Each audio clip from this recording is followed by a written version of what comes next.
Boa noite, meus irmãos, a graça e a paz do Senhor Jesus Cristo. Hoje é dia 12 de junho de 2021. O que se comemora hoje? Dia dos Namorados. Oh, que coisa boa, Dia dos Namorados. E nós estamos aqui hoje nessa live super especial, né, para falar um pouquinho sobre esse relacionamento, né, dos namorados, homem e mulher casados, né? E nós queríamos iniciar, né, lógico, falando com o nosso Deus, né, agradecendo a Ele essa rica oportunidade de estarmos aqui e louvando também pela vida de um casal maravilhoso que vai falar conosco nessa noite. Vamos orar então? Senhor nosso Deus e Pai, em nome de Jesus te louvamos, Pai, te agradecemos pela oportunidade de estarmos aqui diante da Tua presença, com os nossos irmãos que estão nos seus lares agora, acompanhando essa live.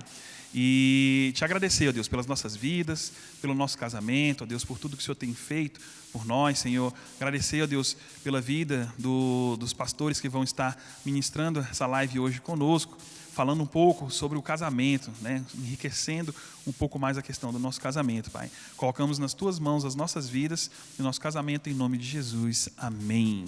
Amém.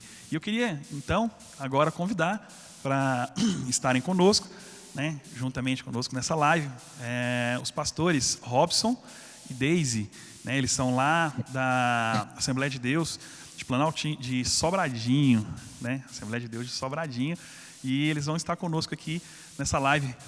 Tudo bem, pastorzão? Pastora, graça e paz do Senhor Jesus. Olá, queridos, paz do Senhor, tudo bem? Paz do Senhor, bem, boa noite a todos. Queria que vocês se apresentassem, né, falassem do ministério de vocês. Então, eu sou o pastor Robson da Daisy. Eu sou a Daisy do Robson. Nós somos pastor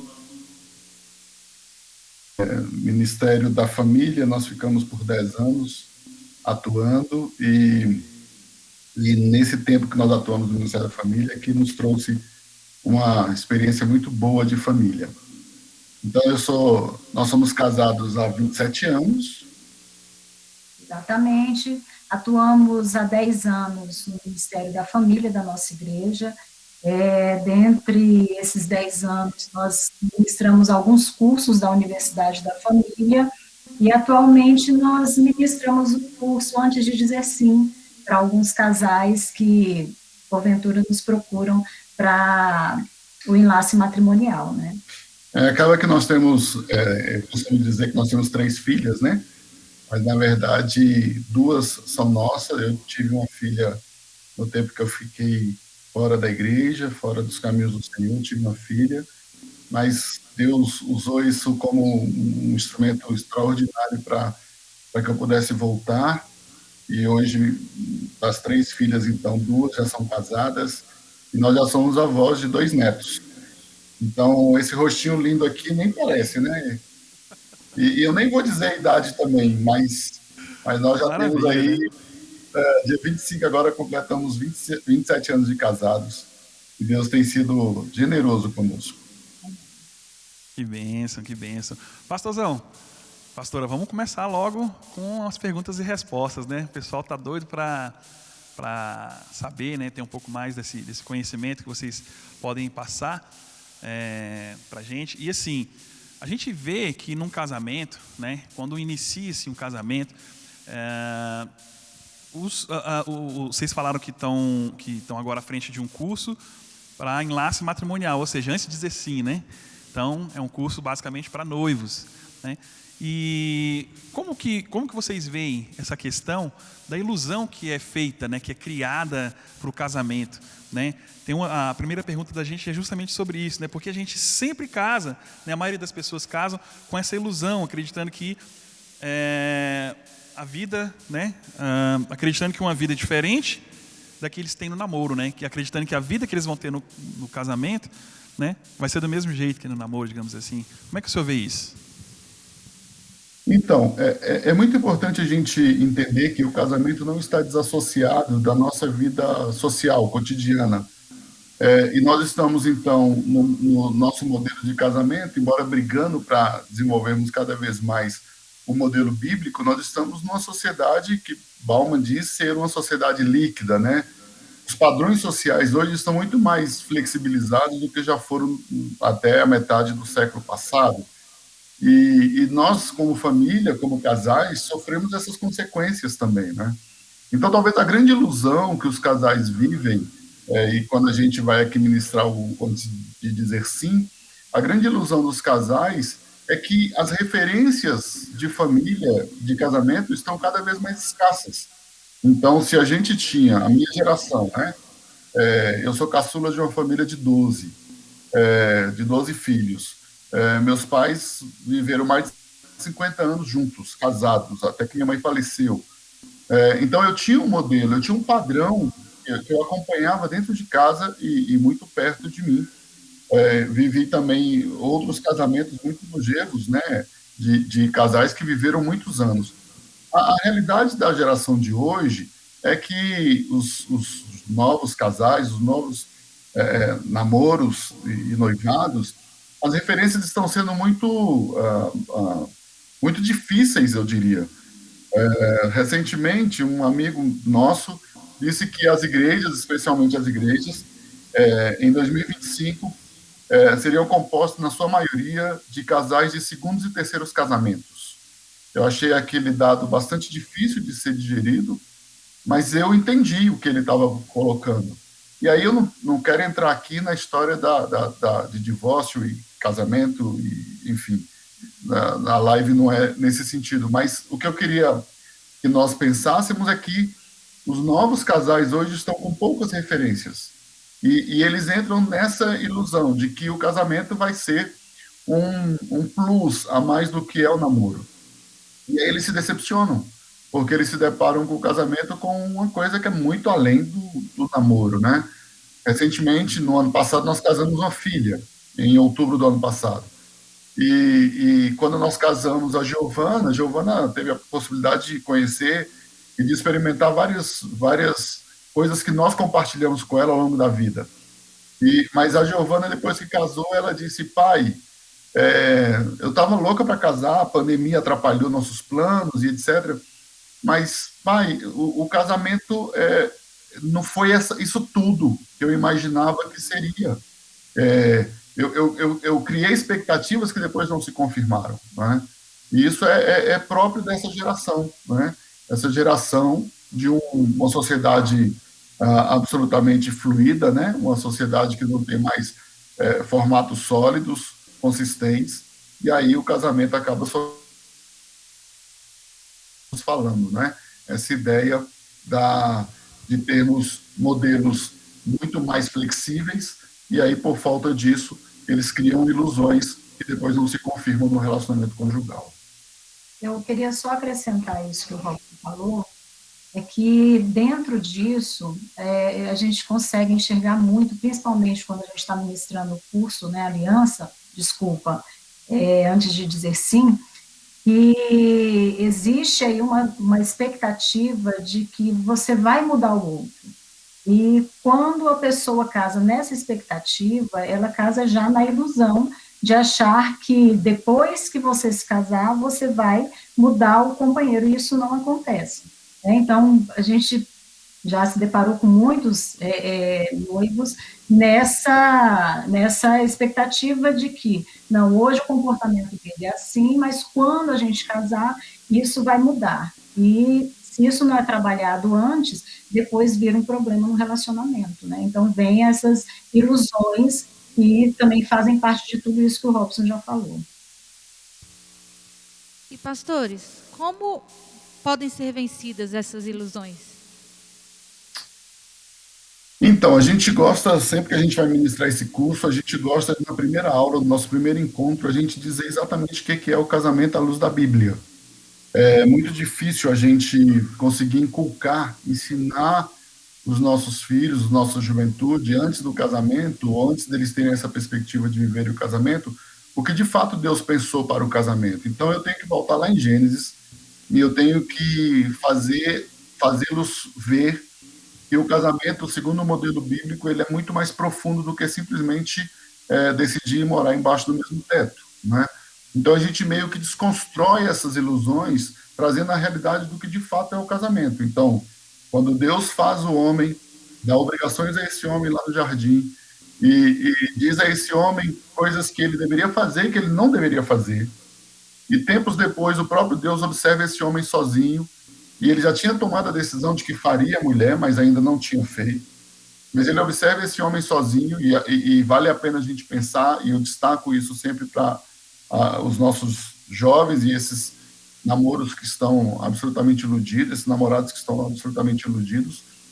E aí Deus faz o homem e dá a esse homem tudo que ele tinha. Então, nós homens, fomos feitos à imagem e semelhança de Deus. Então, Deus passa isso tudo para Adão, no fôlego de vida, no sopro de vida, e Adão, então, é completo. Observa que o texto bíblico não diz que Adão sentiu falta de uma mulher. Adão não sentia falta de mulher. Ele era completo. Deus, na sua soberania e sapiência e tudo quanto Deus é, e ele é lindo por isso, porque ele tem todo o poder, ele poderia simplesmente fazer a mulher exatamente como ele fez o homem. Ou ele poderia simplesmente dar uma ordem, haja mulher, e a mulher teria sido feita. Mas olha o que Deus faz. Ele adormece Adão, tira a costela de Adão. A narrativa bíblica diz exatamente isso. Mas, na verdade, o que Deus tirou de Adão e colocou em Eva não foi a costela, o osso da costela. O que Deus fez foi tirar as características femininas que Adão tinha, porque Adão era completo, e passou isso para a mulher. Então, a partir daquele momento, Adão já não era mais completo e Eva também não era completa. Então, onde está a estrutura de Deus para o casamento? Casamento, a união entre homem e mulher, é a maior e melhor representação de Deus aqui na Terra. Quando eu estou sozinho, eu não sou a representação de Deus completa, porque eu estou sozinho. Quando eu me caso e quando eu estou com a Daisy, então eu e Daisy juntos somos a melhor representação de Deus aqui na Terra. Por que o diabo trabalha tanto contra os casamentos? Porque ele sabe que se ele destruir o casamento, ele está destruindo a plenitude de Deus aqui na Terra. Então, quando nós... e aí eu estou aqui fazendo uma pincelada apenas dessa história. No curso aqui, a gente aprofunda muito esse assunto. A gente traz muita consistência para essa história bíblica, para essa narrativa bíblica, para que os jovens possam entender e perceber que casar vai muito além de assinar um papel, um contrato, que depois, se você romper esse contrato, você gera algum tipo de punição.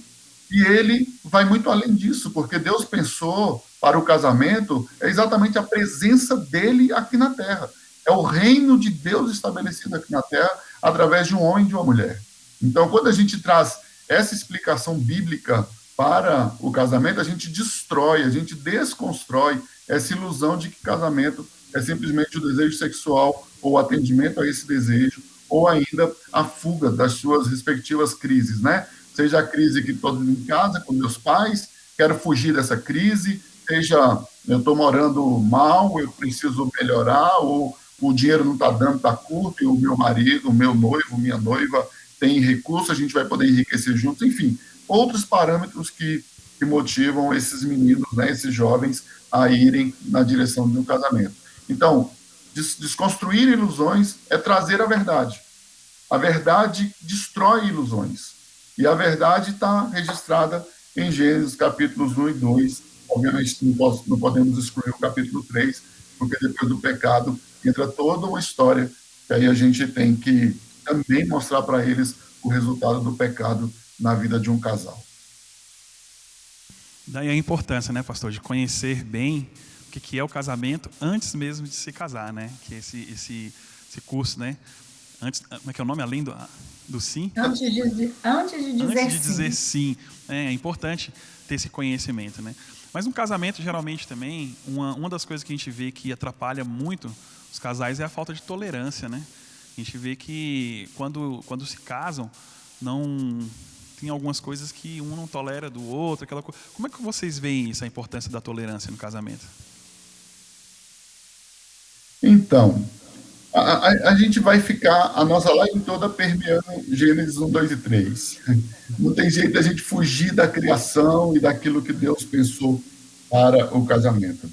A intolerância entra no relacionamento quando entra o pecado, a mentira, o engano. É isso que torna o casamento intolerante, o casal intolerante.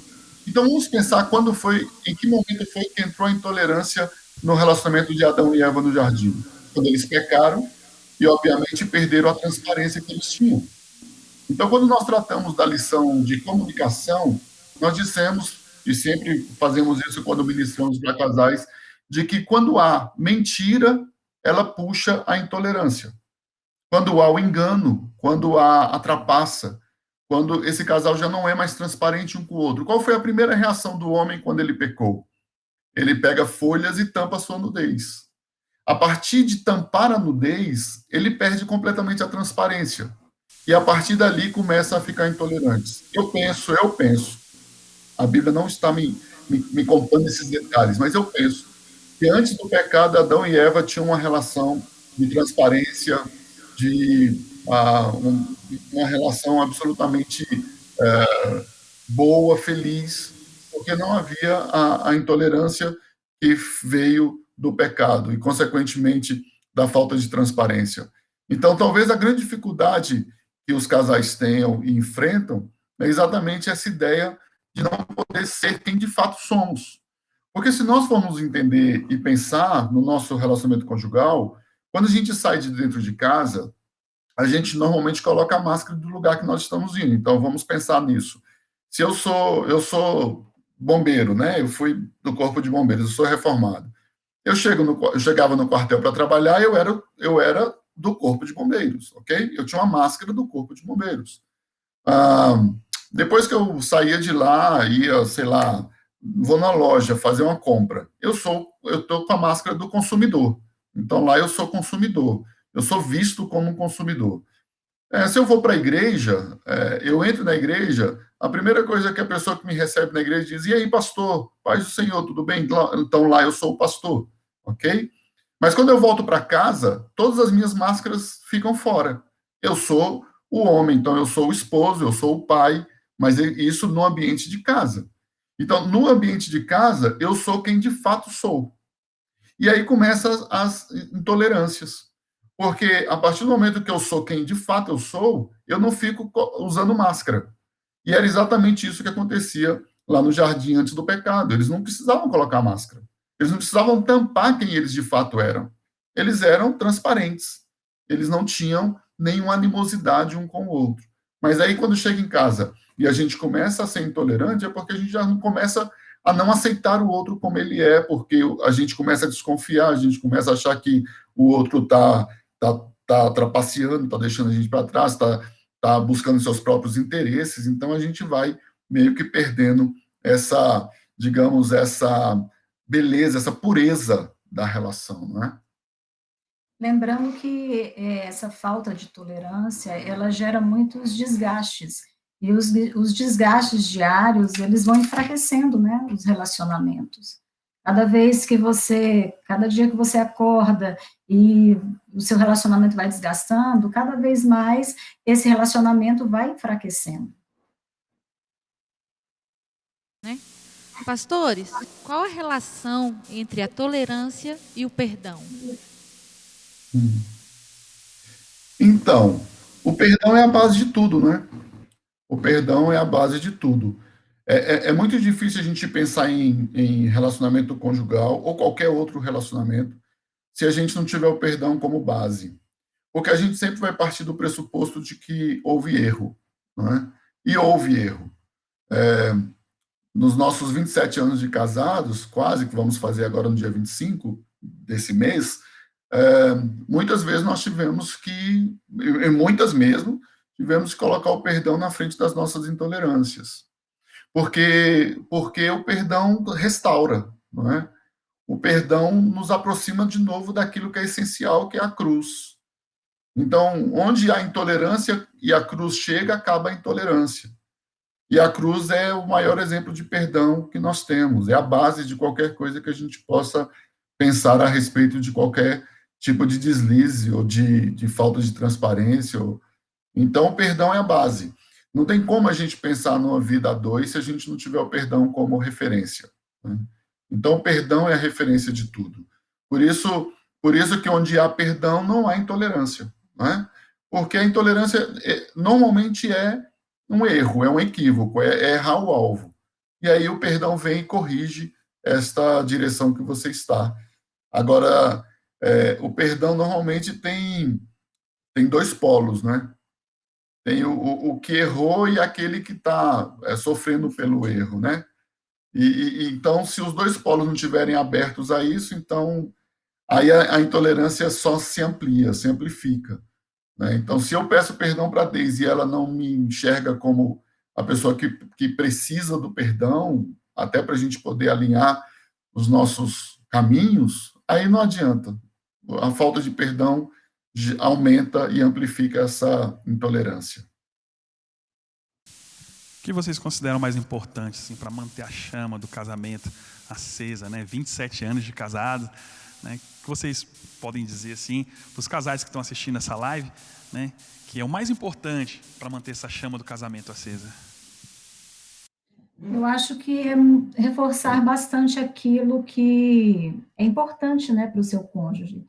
Tem um livro, As Cinco Linguagens de Amor, que ele é muito interessante. Eu acho que todo encontro de casais é citado, né, esse livro, porque ele fala sobre a linguagem, são 5 linguagens: dar presente, palavras de afirmação, tempo de qualidade, ações de serviço e toque físico. E quando você identifica qual é a linguagem de amor do seu cônjuge, você vai. Nós sabemos que nós precisamos das 5, né? Mas sempre tem uma que está ali, sabe, assim, precisando de mais atenção. E eu acho que é nesse momento que a gente precisa, entendeu? Reforçar isso para que a chama do casamento fique mais acesa, para que realmente assim o relacionamento ele se torne um relacionamento firme, né? E as 5 linguagens de amor, ele vem trazendo um pouquinho disso. Eu acho que vale muito a pena, né, os casais que ainda não leram, a oportunidade de ler esse livro e colocar em prática, tá? Porque vocês vão ver que sempre tem uma linguagem que ela está ali, às vezes, esquecidinha, e que, às vezes, é aquela linguagem que mais o seu cônjuge precisa ou que ele dá importância. E quando aquilo é colocado, é verbalizado, você começa a fazer isso com o outro, você começa a ver resultados positivos, viu?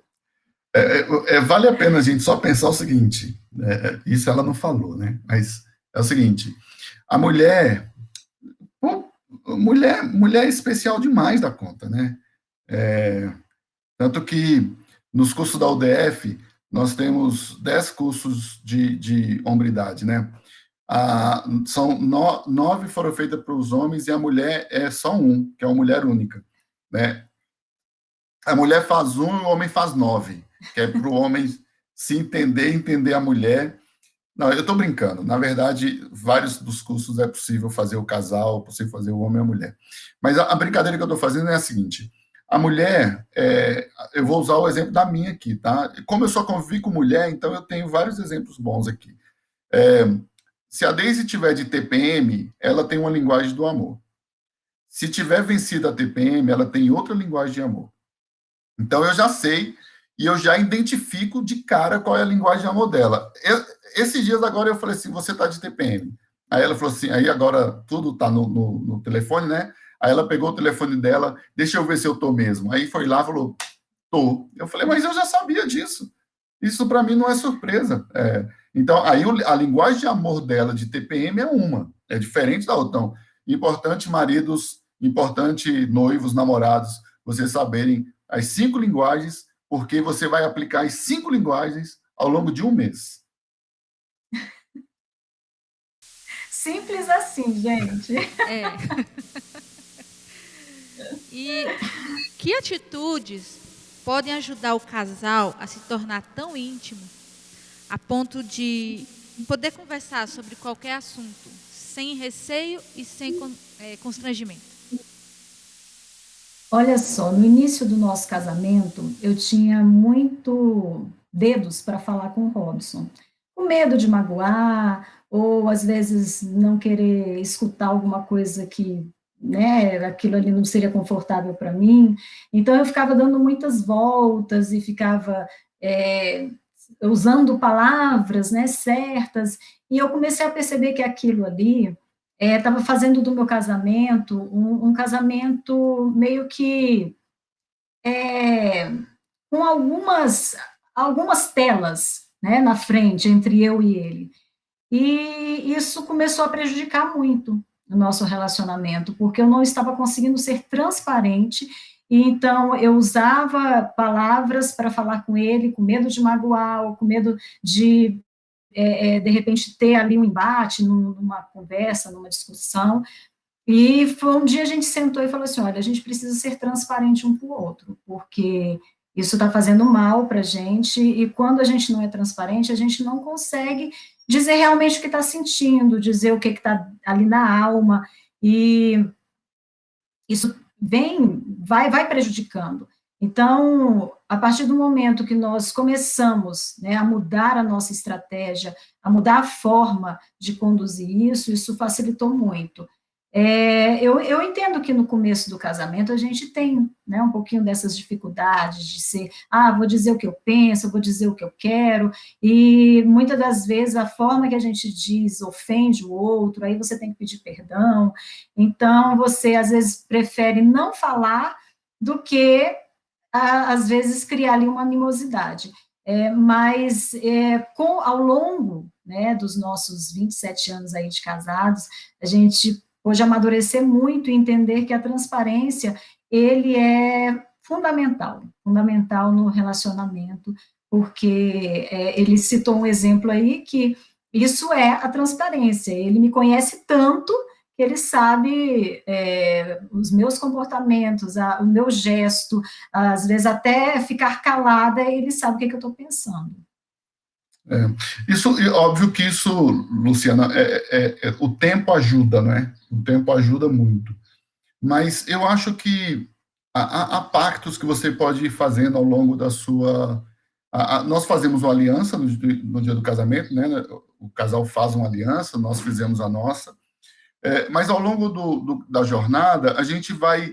eu faço muito casamento, eu gosto, quando eu vou fazer o casamento, dizer assim, olha, os casados que estão aqui, na hora da aliança, vamos todo mundo fazer de novo o nosso arranjo aqui de aliança, né, de compromisso. Então, acho que é importante você ir pontuando isso ao longo da sua jornada, né? Porque isso que a Deise falou, da transparência, isso ajuda muito. Mas eu acho que, de vez em quando, a gente precisa lembrar disso, daquilo que nós, um dia, nos comprometemos a ser e a fazer, não é? Então, eu entendo que nessa jornada, quando você precisa repactuar, digamos assim, aquilo que um dia você já falou, você já se comprometeu, isso vai trazer intimidade. E vai aumentar essa intimidade ao longo do tempo. Mas eu queria, para a gente poder entender de uma vez por todas essa questão da intimidade, eu gosto, em um dos cursos que a gente fez, o Aliança Amor Incondicional, ele disse uma coisa que eu fiquei muito na dúvida se aquilo era real. E depois eu fui vendo que era, e é real. Ele diz que a oração do casal, de olhos abertos, olhando um para o olho do outro, gera mais intimidade do que a relação sexual. E eu fiquei pensando sobre isso e falando, caramba, na primeira vez que eu ouvi isso, eu falei, cara, não é possível, porque a relação sexual é talvez o ápice. Óbvio que tem, na relação sexual, às vezes é possível, especialmente a mulher, de fingir alguma coisa, né? O homem é mais difícil, mas ele também consegue fingir algumas coisas, pode ter algum tipo de mentira. Na oração não tem como mentir. Na oração não tem como você enganar. Porque você está orando para aquele que conhece tudo e todos. O salmista diz que antes de uma palavra chegar à minha boca, ele já conhece. Então, orar de olhos abertos, olhando para o seu cônjuge, gera mais intimidade do que a relação sexual. Então, uma das coisas que eu acho que vale a pena os casais, se já não fazem, passarem a fazer, é orarem juntos, olhando nos olhos um do outro. Porque os olhos revelam a nossa alma. Os olhos revelam o que está dentro de nós. E quando nós oramos, nós estamos falando com o Eterno, né? Com Deus Todo-Poderoso. Então, estamos sendo sinceros e estamos olhando dentro dos olhos do nosso cônjuge. E isso faz toda a diferença. Os nossos olhos são a janela da alma, né? É muito forte essa frase. Pastores, como cultivar objetivos em comum na obra, pode fortalecer o casamento e a fé do casal? Eu estou rindo porque é o seguinte, quando nós nos casamos, eu tinha 24 anos, a Deise tinha 19. Eu sempre fui muito envolvido, eu nasci na igreja, e ela também, nós dois somos resultados, somos filhos de pastores. E já tínhamos uma jornada na igreja, mas aí eu me afastei, fiquei 5 anos fora, e quando eu voltei, nós não nos reencontramos imediatamente quando eu voltei. Eu voltei em 89, nós nos casamos em 94. Então foram 5 anos depois que eu voltei. E eu sempre que eu estive na igreja, eu sempre fui envolvido com liderança. Então, tinha a história de que eu tinha um chamado para ser pastor, e isso me perseguia, mesmo no tempo que eu fiquei fora da igreja. Minha mãe, quando eu ia para as farras, minha mãe dizia assim, eu só quero que você não se esqueça que você é pastor. E eu ficava bravo com aquela história da minha mãe. Então, eu sempre exerci alguma função de liderança. Quando nós nos casamos, nós não fomos orientados a respeito disso. Eu gosto, hoje, quando eu vou falar com os casais, eu digo, então, lá no Antigo Testamento, quando o homem casava, ele ficava 1 ano sem ir para a guerra, né? Era para ele estruturar sua casa, só depois que ele estava liberado para ir para a guerra. Eu uso esse exemplo do Antigo Testamento exatamente para dizer para os casais, olha, de uma certa forma, é muito importante vocês se alinharem, vocês se ajustarem para depois vocês assumirem alguma função. Não foi esse o nosso caso. Nós namoramos, eu era líder de jovens, nós noivamos, eu era líder de jovens, nós casamos, eu era líder de jovens. E depois, logo no começo do nosso casamento, nós não andávamos juntos ministerialmente. Nós tivemos Foi um problema. Foi um grande problema. Muito grande. E ela não queria caminhar comigo, e eu tinha que caminhar, e eu usava a desculpa de que eu estava fazendo a obra de Deus. Então, para fazer a obra de Deus estava em primeiro lugar, e isso foi uma confusão. Até o dia que nós dissemos assim, olha, não dá para a gente caminhar assim, porque ministério é junto, porque o jugo desigual está exatamente aqui, porque a gente trabalha a questão do jugo desigual sempre a partir de um cristão e um não cristão, e nós entendemos que não é assim. Paulo não disse isso exatamente.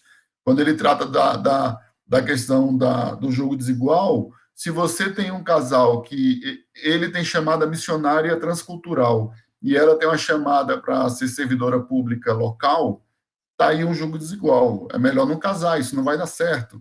E ambos são cristãos, ambos têm uma chamada, ambos entendem que Deus os chamou com um propósito, mas o propósito deles não bate. Então não adianta eles insistirem nisso. Então nós tivemos que fazer uma oração, e um dia nós fizemos essa oração juntos e pedimos para que nosso ministério fosse único, né? Que nós tivéssemos o mesmo objetivo. Nisso eu já tinha deixado de ser líder de jovens, embora depois eu voltei a ser, mas eu já tinha deixado de ser líder de jovens nessa época, e aí nós fomos pastorear, nós fomos serviço numa congregação, e 3 anos depois nós assumimos o desafio de iniciar uma igreja, de iniciar uma congregação, e ficamos lá mais 3 anos, e depois voltamos para a sede, e aí fomos ministros da família por tantos anos. Então nós vimos a partir dali um caminhar juntos, em que de fato o ministério tinha um alvo só e um objetivo só, e isso precisava do engajamento dos dois. Os dois precisavam, às vezes nós precisamos abrir mão de alguma coisa, que eu particularmente gosto de fazer, me apetece, me traz algum tipo de conforto, para eu poder caminhar junto com ela. Quando isso não acontece, normalmente a gente entra naquela intolerância que nós já conversamos, né? E aí as coisas não fluem bem. Então, nós tivemos tanta experiência de caminharmos juntos, de sabermos que precisávamos estar juntos, e também a experiência de não estarmos juntos, e isso trazer uma série de consequências ruins para nosso relacionamento. E isso é tão sério, porque, assim, nessa caminhada, né, que ele foi sozinho e eu fiquei, eu mais atrapalhava do que ajudava, né, porque eu reclamava que ele já estava indo para a igreja, eu reclamava que ele já tinha que fazer divulgação de congressos, eu reclamava porque ele tinha reuniões o tempo inteiro, e se eu estivesse junto, eu não estaria reclamando, eu estaria ajudando, né? Então, demorou muito, eu vejo isso assim como algo muito sério, porque hoje, quando a gente acompanha esses casais, esses noivos, e o curso de noivos fala sobre isso, né? O jugo desigual, que ele não é só a questão da religião, mas de ministério também, às vezes a gente identifica ali um casal que a mulher, o homem não tem o chamado, e nós já acompanhamos, já vimos isso, e como o sonho, o ministério, seja do homem ou da mulher, ele morre, porque o outro não acompanhou. Graças a Deus isso não aconteceu, né? Eu despertei, e aí eu fui junto, caminhei junto, mas foi difícil, porque isso gera muitas discussões, isso pode gerar um divórcio, né? Então, foi a misericórdia de Deus que não deixou que isso acontecesse, porque poderia ter acontecido sim, eu era muito nova e pouca experiência, então é uma coisa assim séria que a gente realmente assim precisa ter muita atenção, porque o caminhar juntos ele faz toda a diferença ministerialmente, muita diferença mesmo. Legal. Nós aprendemos na caminhada dos nossos cursos, né, que a questão da submissão, né, que antes, um dos cursos foi, acho que foi quando a gente era líder em treinamento, um casal que eles casaram católicos, né, e aí quando o padre virou para eles e falou bem assim, você tem que ser submissa ao seu marido, que está escrito aqui na Bíblia. Ela entendeu aquela submissão totalmente deturpada, né? E ela se sentiu muito incomodada, né? E ela se sentia incomodada porque ela achava que tudo tinha que estar do jeitinho que o marido gostava, aquela coisa toda, e passando muitas das vezes por cima do que ela sentia, né? Até que eles se converteram, e uma das lições que a gente passou no curso foi falando sobre isso, que a submissão na realidade é estarem sobre uma mesma missão, né? Não é ela está debaixo do pé dele, né? Eles devem estar numa mesma missão, né? O marido e a mulher, né? O esposo e a esposa, eles devem andar numa mesma missão. Se a missão é ser líder de jovens, né? Como o pastor falou aí, né? Então os dois têm que estar naquela mesma missão. Se a missão é ser líder de casais ou de noivos, de cursos, então os dois têm que estar alinhados nessa mesma missão. É muito interessante isso aí. Uma pergunta um tanto quanto polêmica, pastores. A gente vê muito, né, lá no começo a gente falou a respeito de casais que, quando noivos, né, se casam com uma motivação, né? E eu queria saber de vocês, né, o que vocês acham dos casais que já estão um bom tempo na caminhada do casamento, que negligenciam o que está escrito lá em 1 Coríntios capítulo 7, versículo 5.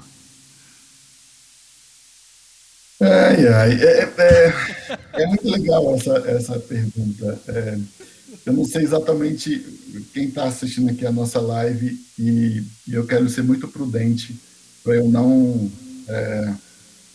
avançar tanto para despertar um desejo que ainda não pode ser totalmente realizado, mas também não quero ser tão raso ao ponto de não responder essa tua pergunta com base no texto de Paulo. Disponibilizada, né? só para casais, pode ficar tranquilo. É só para casais? Casados. Só casais casados. Casados. Então tá bom. Olha só, eu acho que muitas vezes os cônjuges, né, isso não é uma coisa exclusiva da mulher, mas talvez a mulher seja mais atuante nessa área, digamos assim, às vezes usa isso como uma moeda de chantagem, né? Então, se você fizer isso, eu te dou isso. Se você não fizer, eu não te dou, né? E o que Paulo está dizendo aqui é que nós não podemos defraudar o outro.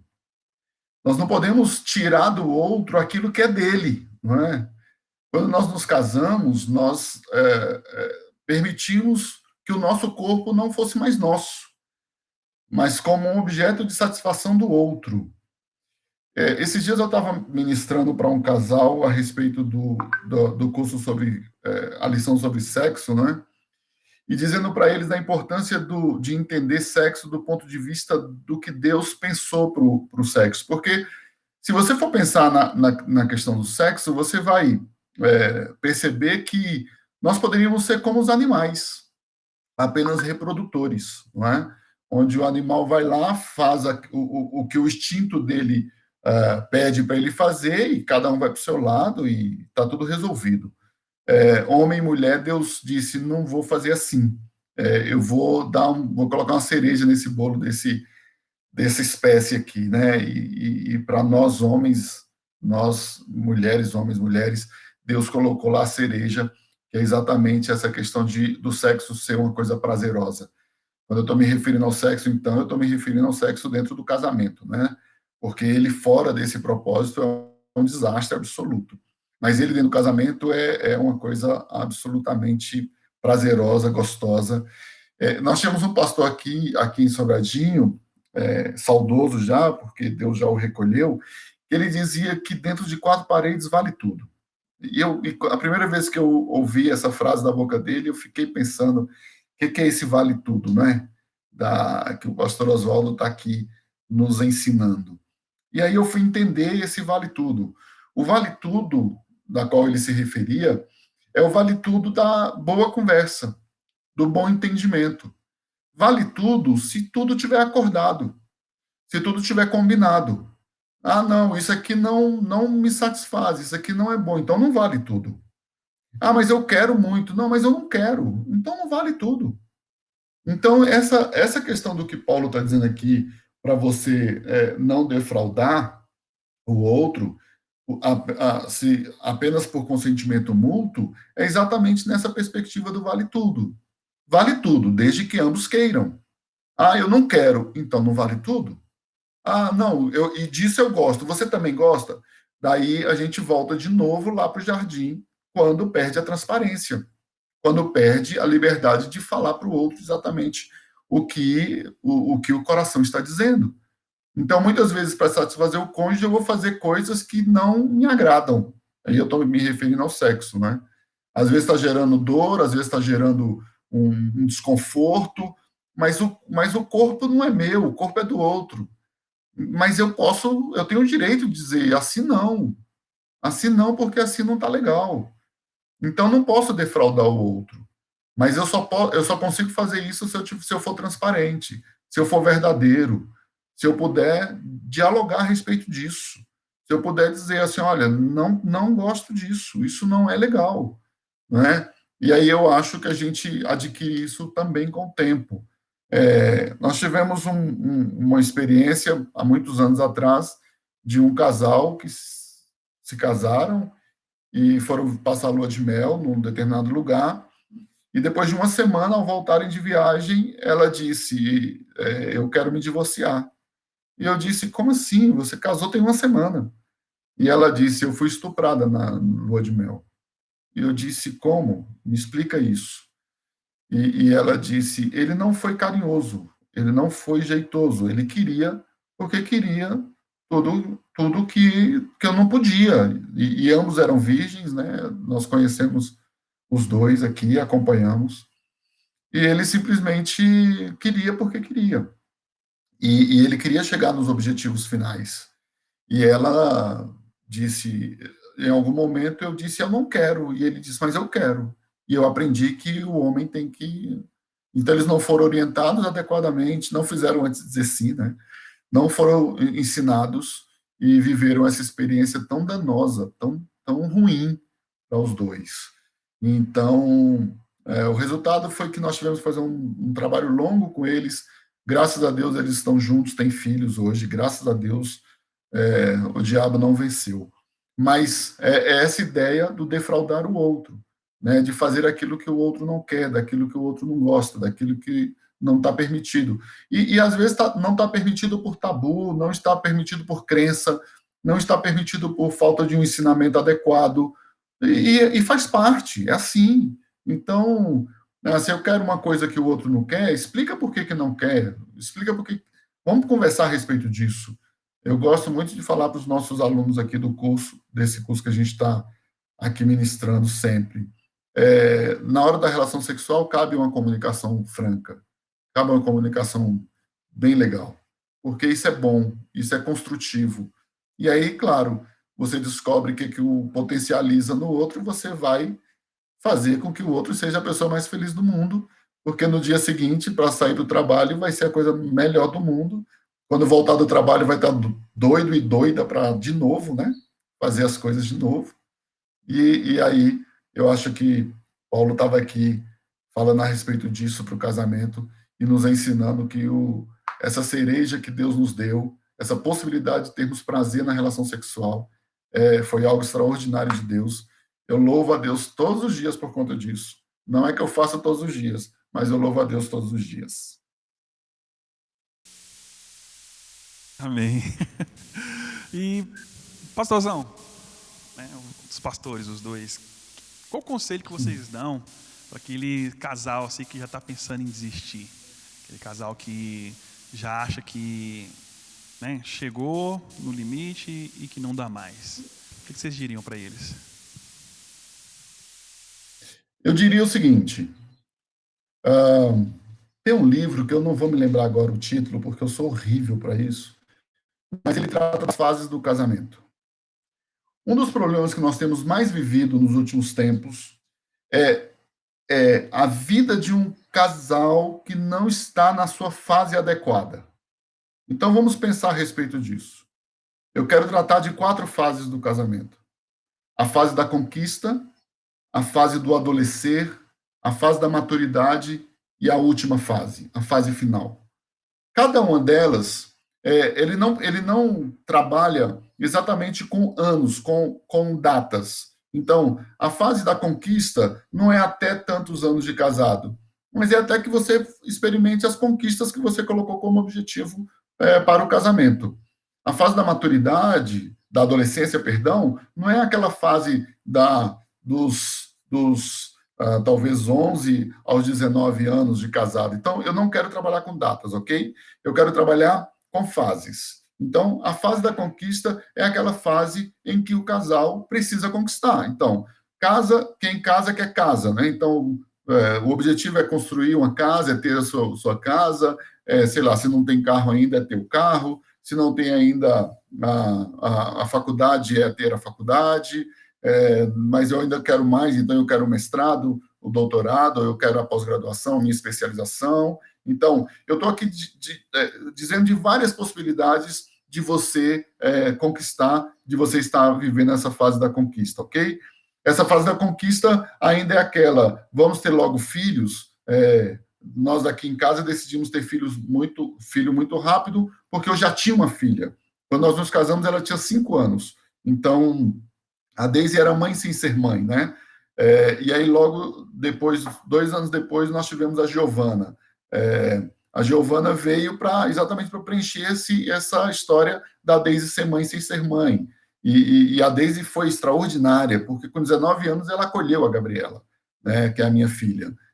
Não era obrigação dela acolher a Gabriela da forma que ela fez. Tanto que elas hoje são amigas, né? Eu louvo a Deus por isso, porque tudo é um propósito de Deus, né? Então, a fase da conquista. Tem muitos casais que não estão entendendo essa fase. E aí, quando ele começa a ter as divergências próprias dessa fase, ele começa a achar que a vida dele de solteiro era melhor, era boa. Então, ele quer voltar para a vida de solteiro, exatamente por não compreender que essa fase de conquista é uma fase em que, às vezes, o dinheiro é curto, às vezes o sonho é grande demais, às vezes precisa guardar um dinheiro a mais porque precisa adquirir logo. Tem gente que a cabeça é muito voltada para ter coisas sólidas, né? Então, casa, carro, né? Tem outros que agora, né, essa moda aí de investimentos, de aplicações, mas ainda assim, tudo está dentro dessa fase da conquista. Aí depois vem a fase da adolescência. Na fase da adolescência, e aí cada uma dessas fases, ela meio que acompanha aquilo que é a vida nossa, né? A nossa vida, como a infância, aquela primeira infância, quando a gente está descobrindo as coisas, quando a gente está conhecendo as coisas, assim também é no casamento, né? Aí chega na adolescência da relação. E aí vem as coisas próprias da adolescência. E o que é o adolescente? A incerteza de que está no caminho certo, a incerteza de que tomou a decisão correta, a incerteza de para onde eu vou, né? Para onde a gente vai? Eu quero de novo destacar que nós estamos num mundo, nessa sociedade fluida, né? Nessa sociedade que não tem formas concretas mais, tudo é muito abstrato, tudo é muito líquido. Então, nós acompanhamos exatamente isso. Então, observa que hoje a adolescência não está mais como era no final do século passado. Adolescente a partir dos 11 anos e era adolescente até os 19, 18 anos. Quando o menino ia para o exército, quando era obrigatório servir ao exército, lá ele virava homem, né? Porque ele enfrentava coisas que era meio que obrigava ele a tomar a decisão de ser homem. Hoje nós temos jovens de 30 anos que estão morando com os pais e que, de boa, estou aqui com meu pai pleno, não preciso sair, não preciso conquistar, não preciso fazer nada, porque meus pais me dão tudo que eu preciso, então eu não preciso sair de casa para conquistar nada. Então, observa que no casamento é a mesma coisa. O menino, o casal, está ali nessa fase do adolescer e ele está nas incertezas. Poxa, e agora? Qual vai ser o meu próximo passo? Tive um filho, tive 2 filhos, tivemos 2 filhos, tivemos um filho, e agora? O que a gente vai fazer? Né? O apartamento era uma kitnet, agora precisa de 2 quartos, e essa conquista acaba se arrastando um pouco mais. Bom, começa todas essas incertezas levando essas pessoas para tomarem decisão, e aquela decisão está sempre posta ali, está sempre ali na sala, aquela decisão de que o divórcio pode ser uma solução. Não é?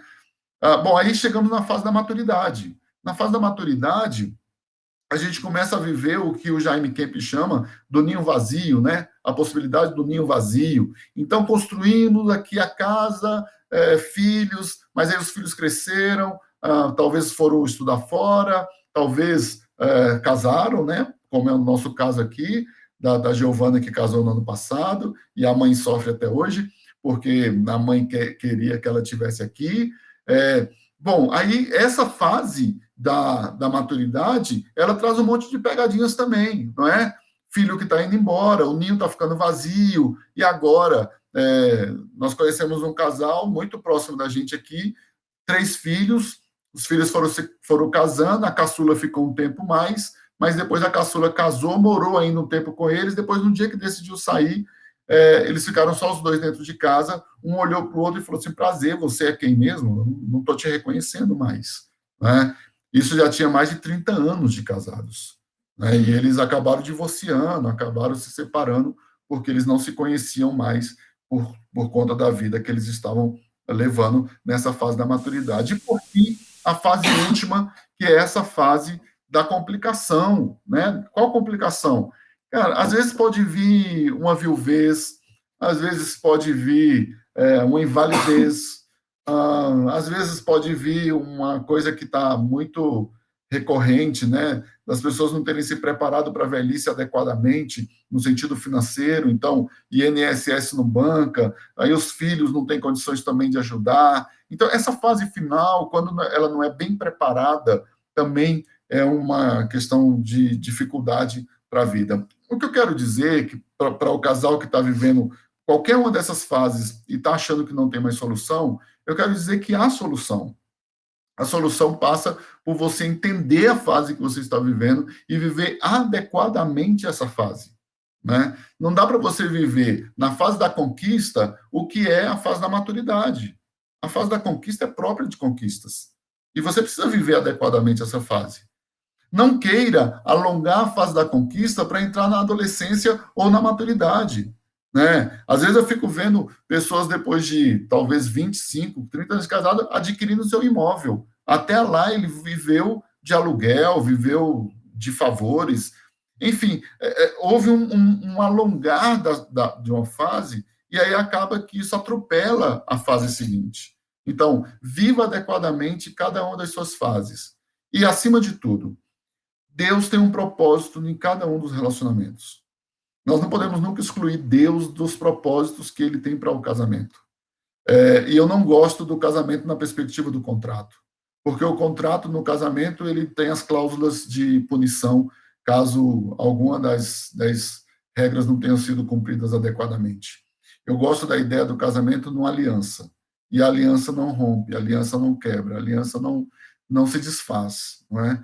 Ah, mas está difícil para caramba, teve traição. Sim, qual o problema disso? O problema da traição é só um, é você ter o coração perdoador e perdoar. Porque foi assim que Jesus nos ensinou, né? Diante daquela mulher adúltera, Jesus disse: quem não tem pecado nenhum, atire a primeira pedra. Simples assim, né? Óbvio que eu estou falando no simples assim quando você tem isso no coração de uma forma muito bem instalada. Quando isso não está no coração, você vai sofrer, não é?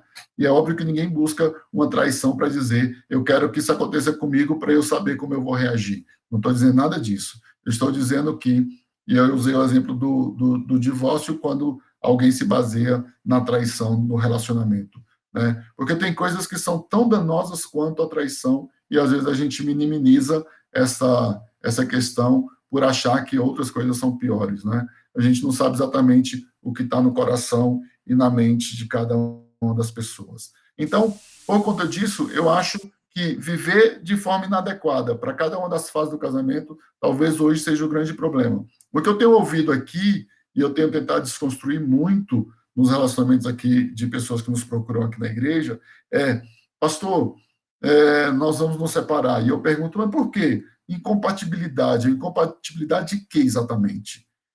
Em que momento que foi compatível, então? Não é? Porque a gente está tentando evitar que a imaturidade permeie as relações, não é? E aí a gente tem que voltar de novo para o jardim, a gente tem que caminhar de novo naquela história de como Deus fez para fazer o homem e a mulher, como Deus construiu a relação conjugal e como o pecado veio para destruir. E nós nunca vamos eliminar, enquanto estivermos aqui, a ação maligna, diabólica contra os casamentos. Então, elimina o diabo, não permita que o diabo toque no seu casamento, entenda qual é a fase do casamento que você está vivendo e toca a vida e vai em frente com a graça de Deus, e você vai conseguir chegar lá naquela ideia que a gente gosta muito de bodas de ouro, e quem sabe daqui a uns anos nós vamos estar vivendo a bodas de Jequitibás. Se vocês estão curiosos aí para saber o que é bodas de Jequitibás, eu vou antecipar para você não precisar ir lá perguntar no Google. 100 anos de casados. 100 anos, bodas de Jequitibás.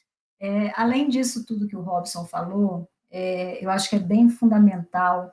Você está passando por crise, está querendo desistir, busque ajuda. Não ache que você é autossuficiente, que você vai conseguir resolver os seus problemas sozinhos. Deus tem capacitado pessoas, né, para estar nos ajudando. Ao longo desses 27 anos, tivemos crises, tivemos dificuldades, e nós buscamos ajuda, né? Às vezes as pessoas falam assim, nossa, acho que esse povo não passa por problema, não. Passamos, temos as crises, como todo casal, mas a diferença foi que nós buscamos essa ajuda. Nós corremos enquanto foi tempo, um casal nos acompanhou, foi cobertura espiritual na nossa vida, e isso é importantíssimo, você ter uma cobertura espiritual, porque as lutas vêm, as dificuldades vêm, a vontade de desistir vem sim, mas quando você tem uma pessoa ou tem alguém ali para poder compartilhar e te orientar, isso faz toda a diferença, né? Ele abre os seus horizontes, abre a sua mente para coisas que, às vezes, você olha e fala, isso não tem mais jeito. Tem jeito sim. Para Deus, né, nada é impossível. Pastores Robson e Daisy, nós queremos agradecer de todo o coração, né, a aula que nós tivemos hoje aqui, né, foi muito prazeroso, né, e queria pedir, pastor, para o senhor fazer uma oração abençoando os casais aqui da nossa Assembleia de Deus Família Pertencer, que estão acompanhando essa live, né, e assim a gente vai encerrar já mais uma vez agradecendo por todo o conhecimento que foi passado, né, para cada um de nós aqui. Amém. Pai, eu quero, em nome de Jesus, apresentar cada um dos casais, ou cada uma das pessoas, porque eu tenho certeza que esse material, Senhor, que foi produzido hoje, debaixo da tua orientação, debaixo daquilo que o Senhor tem para cada um de nós, foi, Senhor Deus, feito para alcançar corações.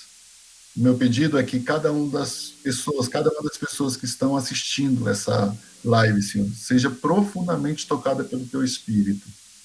Se estiverem passando por dificuldades, por problemas, Senhor Deus, que essa live possa vir a ajudá-los, Senhor, a superar toda essa dificuldade, tudo isso que tem se apresentado diante deles. Pai, em nome de Jesus, eu quero abençoá-los com toda sorte de bênção. Que sejam, Senhor Deus, casamentos duradouros e que o inimigo das nossas almas não tenha autoridade e não tenha brecha, Senhor Deus, para atacar cada um desses casais. Mas que haja, Senhor Deus, harmonia, alegria, paz. Que haja, Senhor Deus, tudo aquilo que o Senhor tem ministrado de bom, de bem, de bênção para a vida desses casais, Senhor. Repreende toda e qualquer ação contrária. Que tudo que o inimigo tentar levantar contra esses casais não prospere, que caia por terra pelo poder que há no nome de Jesus. Nós oramos e ministramos as tuas bênçãos e te agradecemos por esse tempo tão precioso que o Senhor nos deu. No nome de Jesus. Amém e amém. Amém. Deus abençoe. Se nos despedimos em nome de Jesus.